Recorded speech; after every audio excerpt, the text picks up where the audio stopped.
Welcome back to the Export Impact Podcast, where we take you on an exhilarating journey through the world of international trade. I'm your host, Joe Mimran, and we're embarking on an adventure to Southeast Asia, a region brimming with opportunities for Canadian exporters. But first, let's set the stage for this incredible voyage. The Indo-Pacific region is a powerhouse. It's home to a whopping 40 economies, over 4 billion people, and a mind-blowing 47 trillion in economic activity. It's the fastest growing region in the world. Not only that, but 6 of Canada's top 13 trading partners can be found right here, with projections indicating that by 2040, the Indo-Pacific will account for over half of the global economy. It's clear that Canadian relationship with this region is vital for long-term prosperity and economic success. And who better to guide us through this dynamic landscape than our guest today, Jeff Nankivell, the CEO of the Asia Pacific Foundation of Canada.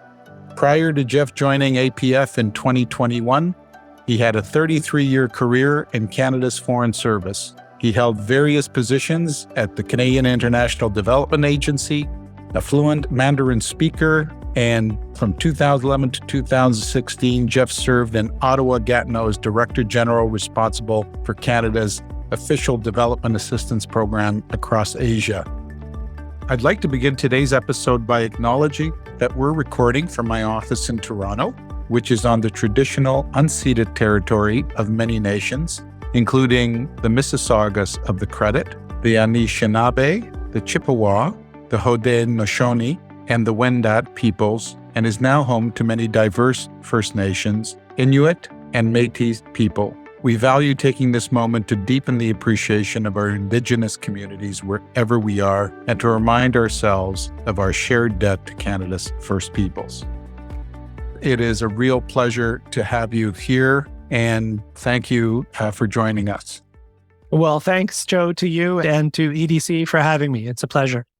First of all, can you tell us a little bit more about the Asia Pacific Foundation of Canada, what it is, and what you do? Sure. So the Asia Pacific Foundation of Canada was established by an act of Parliament in 1984 to be a national public institution, a not-for-profit foundation independent of the government, with a mandate to promote Canadian engagement with the Asia Pacific region at a time when historically Canadian focus for most of the country had been south to the US and east to Europe. The foundation was created with this mandate to promote mutual awareness and understanding between people and firms and institutions and governments in Asia and Canada. And so we'll be celebrating our 40th anniversary next year. In 2005, the foundation was getting annual funding for about the first 20 years of its existence. The government provided an endowment fund, capital of $50 million, with the idea that the foundation would independently manage its endowment and fund its core operations with the proceeds of investing the endowment. Today, we're an operation of a team of just under 50 staff, including some visiting scholars and researchers, with a head office in Vancouver, and we have an office in Toronto. And we are gearing up to establish an office next year in the heart of Southeast Asia in Singapore. Singapore, that's exciting. And where are you based? So I'm based in Vancouver at our head office, but I also spend time in our Toronto office, which is where I am this week. As I said, we have staff in both places, but the majority of our staff are in the head office, which has been in Vancouver since the foundation's establishment. I guess Vancouver makes sense as the gateway from Canada into Asia, and particularly with the amount of influence that community has within Asia. Yes, and in fact, the foundation was the first national public institution in Canada to be established in British Columbia. It was a bit of a pathfinder back in the 1980s as Canada's attention was starting to shift and the weight of the Canadian economy was starting to be distributed more to the western side of the country in relative terms. We have programs in research and education and in supporting networks, especially business networks, but a core line of business for us is to host events in Vancouver and Toronto and sometimes at other places, but especially in Vancouver when we have visitors coming from Asia to Canada, or sometimes they're coming to the US, but through Vancouver, that we can host roundtables and do other things. And the same is true for the Canadian travelers who are going to and from Asia, especially in the last couple of years since COVID. There are fewer direct flights to Asia from Toronto and Montreal and Calgary than we had before COVID. So a lot of official and business travelers from Canada need to go to Vancouver now to get to Asia. So that's advantageous for us, although of course we want to see those direct connections, more of those direct connections with the rest of the country reestablished as quickly as possible. Singapore keeps coming up as a major market for this Indo-Pacific outreach. Can you tell us a little bit more about why you chose Singapore and how that played into the decision to be there and how it interrelates with some of the other departments that you work with? So our plan is to establish an office in Singapore. We're still working through the details with the government in Ottawa. It was announced as one of the items in the Indo-Pacific strategy announced by the government in November 2022. One of the specific funding items was $24.5 million over 5 years in resources for the Asia Pacific Foundation of Canada to establish a physical presence in Asia. We're still working through the details of that, but the plan is for that office to be established in Singapore. There's still some steps to be taken in that regard, but we don't mind talking about it publicly. And this is really grounded in the fact that the concept that we put forward to the government last year was to have a set of initiatives that would help to grow mind share for Canada in Southeast Asia. Taking as our starting point the fact that Southeast Asia, as you mentioned in your introduction, it's the fastest growing part of Asia. It's got countries that are projected to be growing at rates over 6% in their GDP growth in the coming years, and with very favorable demographics. The share of the labor force, the working population in places like Vietnam and the Philippines, these are countries with populations of around 100 million people each. Indonesia with more than 250 million people. So good demographics, great growth potential. At the same time, it's the part of Asia where Canadians are least well known, and that is least well known by Canadians. And we know this from work that we have done. One of the things that we do traditionally at the Asia Pacific Foundation of Canada is to survey people in Canada and in Asia on their attitudes and their knowledge about each other. And we've done a series of surveys over the last few years of business leaders and decision makers in Asia, and then with a particular focus in Southeast Asia, to ask them about their attitudes, their knowledge, familiarity, and their openness to Canada, their knowledge and familiarity about Canada. And what we find on the Southeast Asia side of things is that, like people everywhere, they like Canadians, they respect Canadians, they associate Canadians and our institutions and our companies with values of integrity and transparency and modesty and quality. And when we ask, are you doing business with Canada? And most of them are not. And we ask why, and they say, I just don't know very much about Canada. I don't know about the business environment in Canada. I don't know many Canadians, and I just don't have the experience. There's a lack of familiarity with Canada, but an openness to engage more with Canada for trade and investment in both directions. Joe, that's great news because that is an eminently addressable problem. Yes. And it's good news for me and my team at the Asia Pacific Foundation of Canada because that's the business that we are in as the National Public Foundation. And at the same time, Canadians lack knowledge about Southeast Asia compared to the familiarity and the business experience that many Canadians have with China, with Japan, with Korea, to a lesser extent, but also with India on a people-to-people basis. Southeast Asia is the part of the region that has been least explored by Canadians. And we know, by the way, from work that EDC has done, and we work very closely these days with EDC in our strategic planning, we know that when EDC surveys its clients and surveys particularly medium-sized and smaller Canadian companies who could be exporting to Asia but are not, the number one barrier that they face is not access to finance, it's lack of knowledge about those markets. It's interesting you did distinguish China and Korea and Japan from the other countries in that region, because from the apparel side, every factory I would ever go to, the factory owner would proudly pull out a map of Canada and show me where they had purchased a home in Canada. And that was always a common occurrence. Now, back to just on Singapore, you did have an exciting conference there in February of this year. Perhaps you could tell us a little bit about that as well. I'd love to talk about that, Joe. So we started out in the fall of 2021 with a new idea, which was we really wanted to find a way to make a new impact for Canada in the broader Asia region. And so the concept that we came up with was to work with the Canadian universities to invite each university, but working together in parallel with each other, to have the universities invite their alumni who live and work around Asia, all over Asia, South Asia, India, Pakistan, Southeast Asia, Australia, New Zealand, China, Japan, Korea, and so on, to invite their alumni to come to a big gathering in Singapore.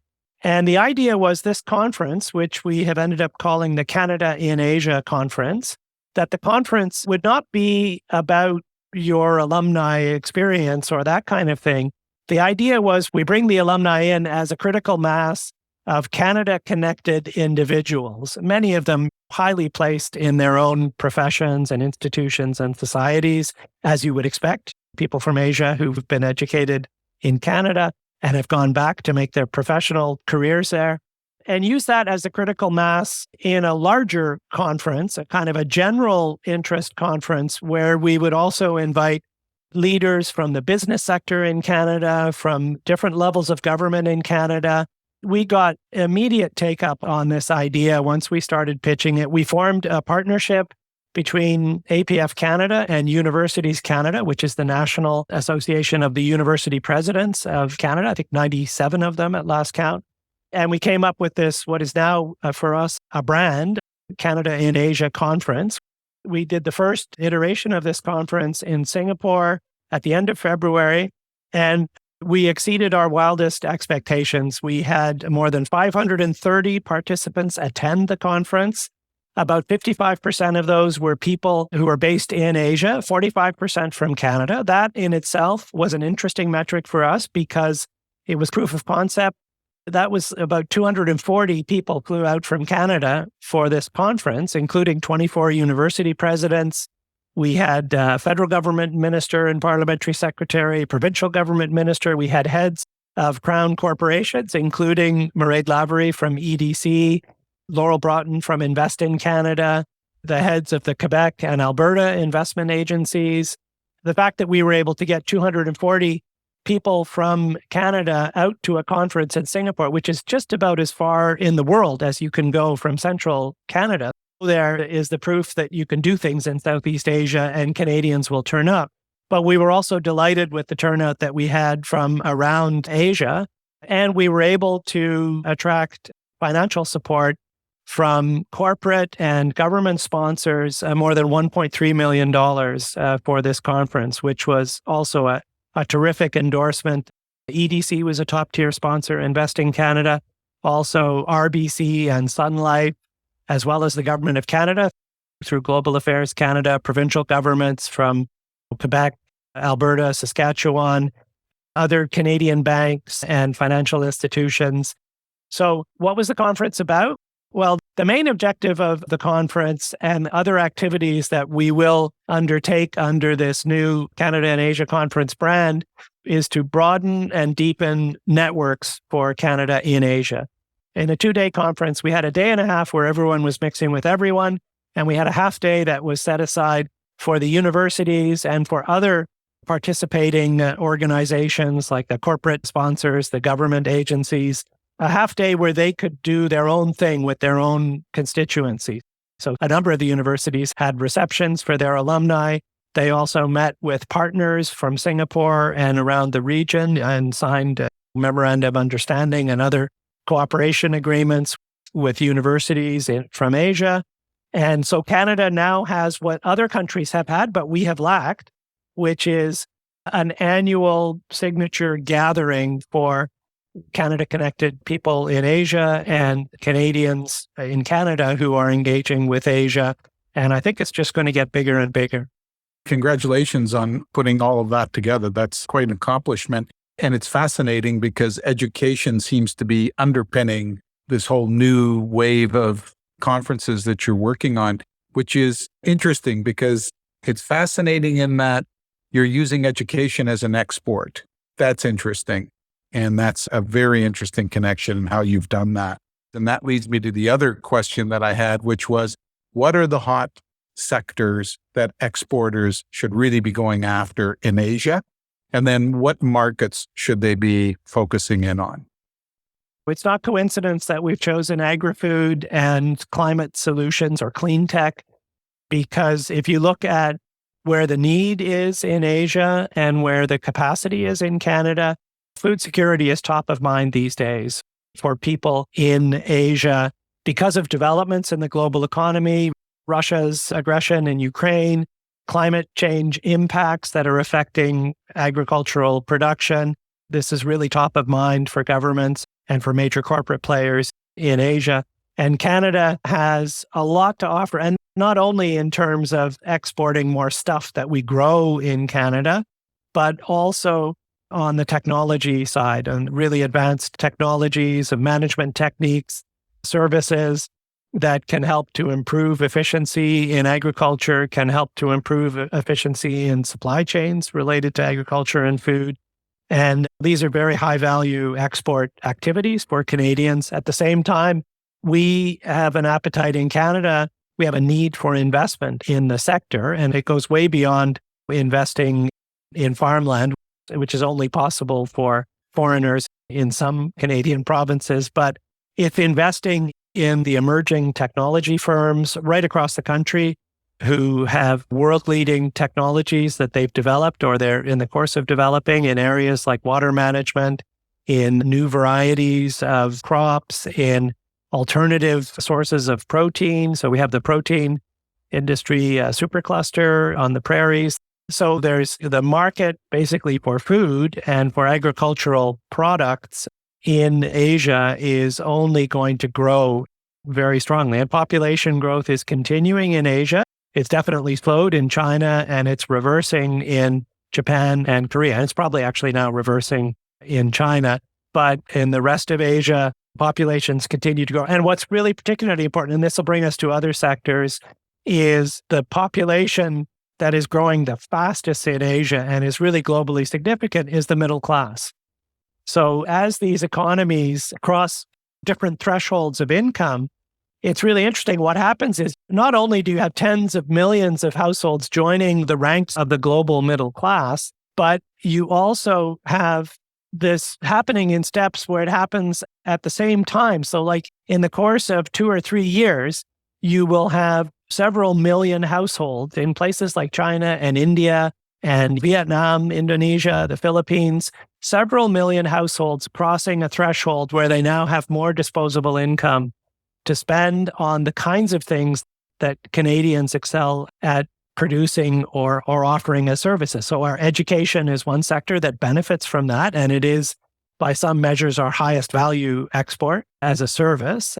So these are now households, and you're seeing it starting in Southeast Asia, where families reach a point where they've got enough money to send their kids abroad for university education, and you have a new market, and you'll have it coming in waves because you've got large numbers of households all crossing this threshold year on year. But they're also looking for higher value food products. They're looking for higher value clothing products.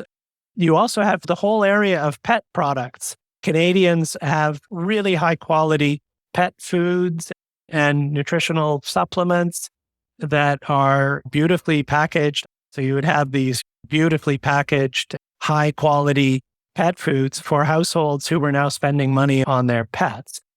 And Jeff, it's really underpinned by the trust they have in Canadian products, isn't it?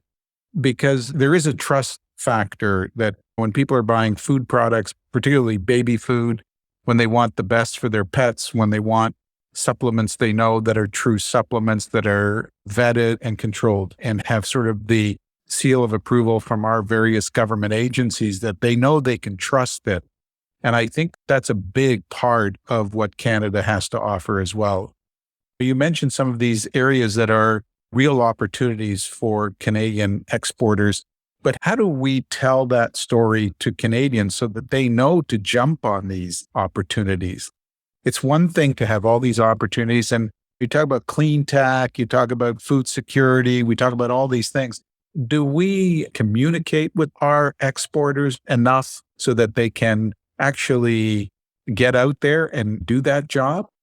Here's another kind of addressable problem that we have. There are a few, I think, important things for us to be doing.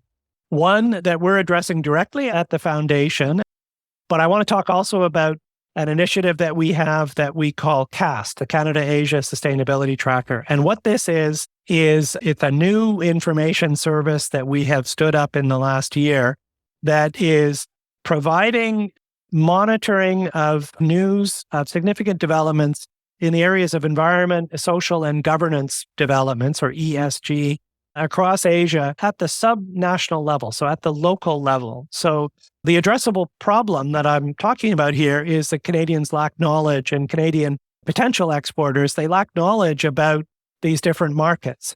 And in today's world, you really need to be thinking about Asia. The next wave of Canadian engagement with Asia, which happily is now underway, requires a greater sophistication in terms of our understanding. So our view at the Asia Pacific Foundation, our mental map of Asia is not 40 countries. It's about 1,000 jurisdictions, subnational jurisdictions. So we're talking about provinces in China, states in India, provinces in Indonesia, cities in some cases, and regions, prefectures, like in Japan, 1,000 local jurisdictions.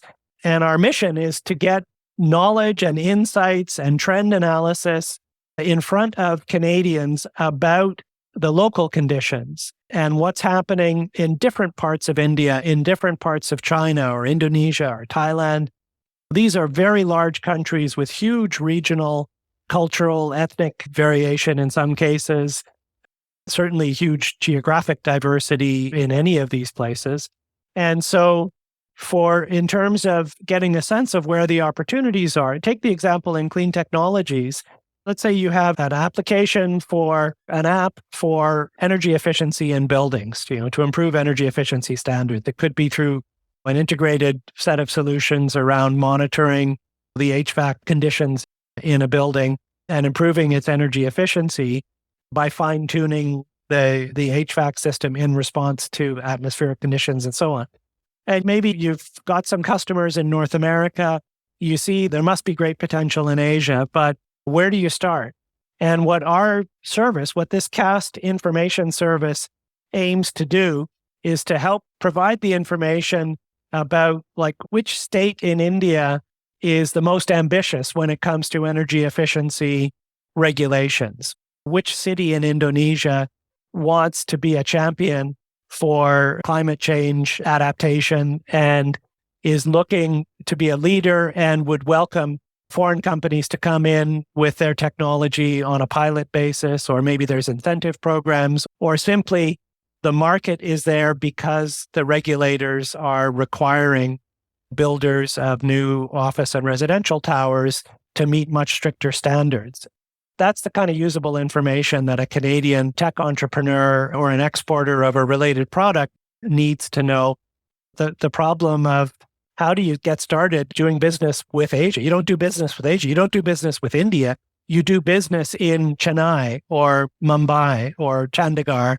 And that's what we're aiming to provide. So that also, I would encourage listeners to the podcast to check out this new service that we have. Every day there are new events that are being logged by our researchers. And we have researchers who are looking at local news sources in local languages. And one of the great things about being a Canadian institution, of course, we have this rich resource of really smart people who speak and read the languages of Asia.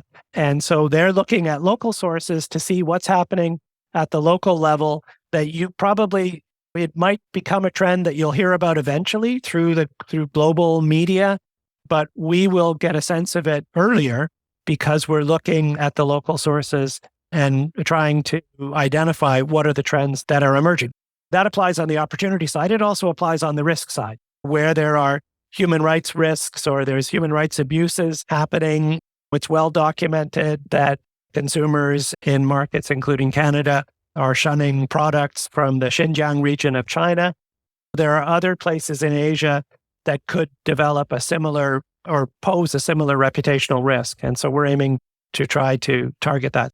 So these are things that we can do for the Canadian exporters and potential exporters to be better informed about what the actual opportunities are. And then, EDC is there with financing products. The Trade Commissioner Service of the Government of Canada has people in all these countries and major markets who can help to provide advice and provide information about where the networking opportunities are, what are the trade shows to be checking out, and that kind of thing. You've given us so much information, and I always like to end my podcast with the one question. What advice would you give first-time exporters to Asia? I would say talk to people who have been there. Find out where in your local community there are other businesses who have some Asia experience. You need to do some research before you go. And the best source, as always, is people who've had the experience. And as part of our mission at the Asia Pacific Foundation of Canada is to help to build those networks in Canada and between Canada and Asia. We have a CEO forum called the Asia Business Leaders Advisory Council that meets once a year with C-suite business leaders from Canada and Asia. And we're going to be building networks in different sectors through these Canada and Asia conferences, where we want to get business leaders from Canada into situations where they can get to know business leaders from Asia to be partners, technology partners, investment partners, distributors for their products, or investors into Canada. But do your research and talk to people who have been there. Wonderful advice. Jeff Nankivell, the CEO of the Asia Pacific Foundation of Canada. We're immensely grateful for your time and your expertise today. It's been an extraordinary journey filled with electrifying insights. Thank you so much. It's been a pleasure and an honor. Thanks. Thanks for joining us today on the Export Impact Podcast. If you enjoyed today's episode, we'd love for you to subscribe, rate, and leave us a review on your favorite streaming platform. See you back here in 2 weeks.